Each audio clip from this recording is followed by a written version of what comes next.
With Pokemon's style of addictive gameplay, it has kept many of its fans awake at night. However, sometimes there are other factors in the Pokemon games that keep us up late, scratching our heads as to why they were included in the first place. One of these thought-provoking areas of Pokemon are the mysterious locations that have attracted a lot of attention over the years due to various different rumours. With the help of my good friend MysticUmbreon, we will be counting down the top 5 mysterious places in the Pokemon games, whilst trying to unravel the mysteries behind them. What is going on, Twintendo Nation? And as Twintendo says, I will be helping him count down these mysterious places in Pokemon that have had Pokemon players curious for many generations. So if you guys are ready to scratch your heads more, let's get started with this list.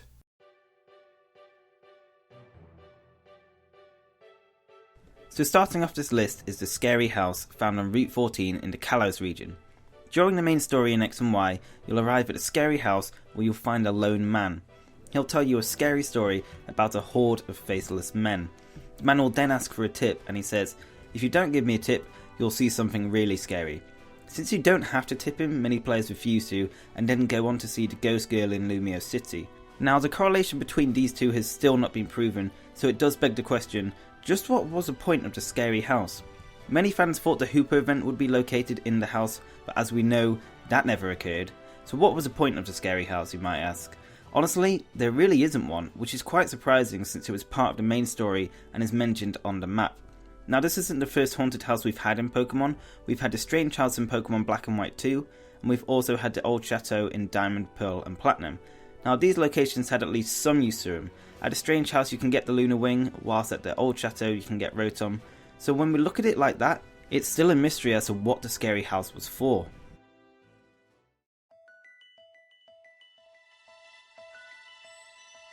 What makes this place more unique than the rest is the fact that it's underwater.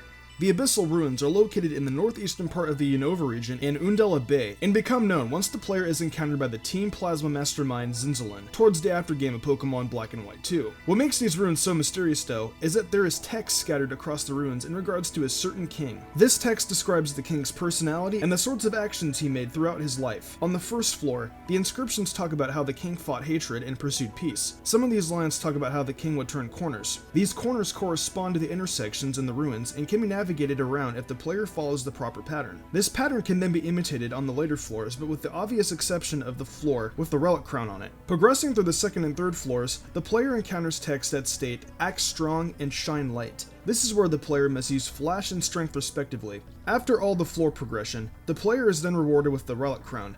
Not to mention, scattered throughout the ruins, the player can find varieties of elemental plates that potentially connect to Arceus. How those got there, we have no idea. It's a mystery. The biggest question is though, who was this king? What kind of war was he a part of, and who was this war upon? There are so many questions to be asked about these ruins and the king, I could go on for hours.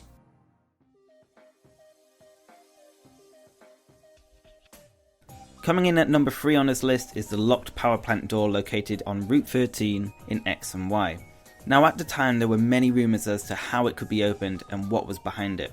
One of the rumoured ways to unlock it was having a level 98 upwards clef key used to move unlock on the door, a move that doesn't even exist. As for what could be behind the door, originally the rumours were that the Hoenn legendaries were inside the power plant, since at this time Omega Ruby and Alpha Sapphire had not been announced. Once the event trio Diancie, Hooper and Volcanion were revealed, there was a big rumour that Volcanion was hidden away in the power plant and would be opened up for an event. This rumour was further strengthened with 2 women in the Jorn Plaza talking about a Lava Dome Pokemon.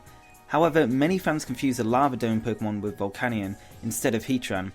Furthermore, the Lava Dome conversation was actually a mistranslation, as in the Japanese version one of the women imitates the cry of Heatran, whilst the other says, "Wow, that's such a good impression of Heatran, it sounds like there's a real Lava Dome Pokemon in the plaza." So after all the rumours and speculation, what is actually behind the locked door? Well, we actually still don't know. Since it seems like we won't be returning to Kalos anytime soon, most likely we'll never know, and most likely it was never meant for any use. However, this week there has been rumours that a Pokemon game featuring the Kalos region and the Alola region will be coming out for the NX. Whether that will happen we don't know, but still, the power plant door remains a mystery to this day.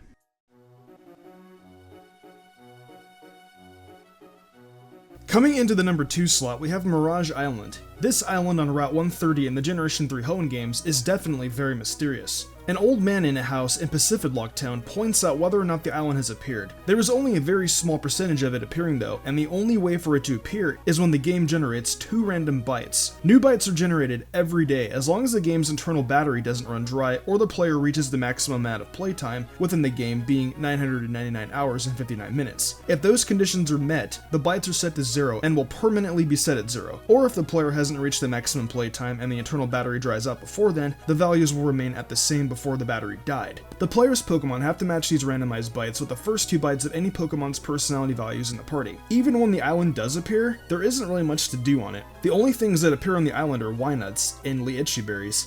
Other than that, it's practically barren. As for the remakes, rather than having one island, there are many Mirage spots scattered throughout Hoenn that appear daily and are definitely a lot more accessible. Honestly though, there are so many mysteries behind this island and this video can't explain it all. So if you guys want more information, be sure to check out the many sites on the internet.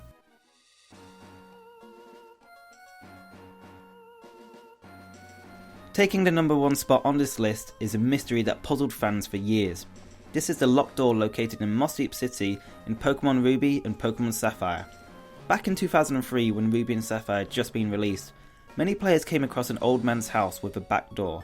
Now if you played the original Ruby and Sapphire games, you'll know that there weren't many extra rooms in people's houses. So why was there a locked door in this house? Back then the internet wasn't easily accessible, especially when I was 8 years old playing the game, so it was very difficult to find out about anything in the game without an official guide. The only other way to find out information back then was through word of mouth, which always led to many interesting false rumours.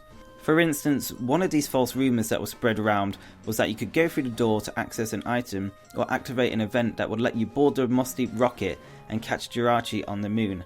However, after a few years the truth was finally revealed on what was behind the old man's strange door, and boy was this strange. It turns out that behind the locked door was a game mechanic called e-reader events. The e-reader is an add-on for the Game Boy Advance that allowed you to scan cards that activated in-game events. It was quite popular in Japan but was poorly received in North America, and so they were hard to come by. If you manage to hack your way through the door, you'll come across a battle with another trainer. Nothing special and a real letdown. However, interestingly, the door is also in Pokemon Omega Ruby and Alpha Sapphire, but this time it has a much more interesting use. It turns out that the old man used to be a secret base expert, so now the locked room is home to the game developer's secret bases. How cool is that? So there you guys have it. Those are the top 5 mysterious places in the Pokemon games. If you enjoyed the video or learnt something new, then hit that like button. And if you're new around here, then definitely hit the subscribe button to stay up to date with all things Pokemon. Also let us know in the comments below what's the most mysterious place you've been to in the Pokemon games. And speaking of mysteries, one that's been bugging me for a while is which legendary Pokemon is the most difficult to catch. Well, if you've wondered that yourself, definitely check out the video we did over on my channel, which is the top 5 hardest legendary Pokemon to catch. Anyways guys, thanks for watching. I hope you enjoyed the video, and I will see you guys over on my channel. What are you guys still doing here? Go check out Mystic's video. But with all that being said, I really hope you enjoyed this video. Thank you so much for watching, and I will see you on the next one. Peace!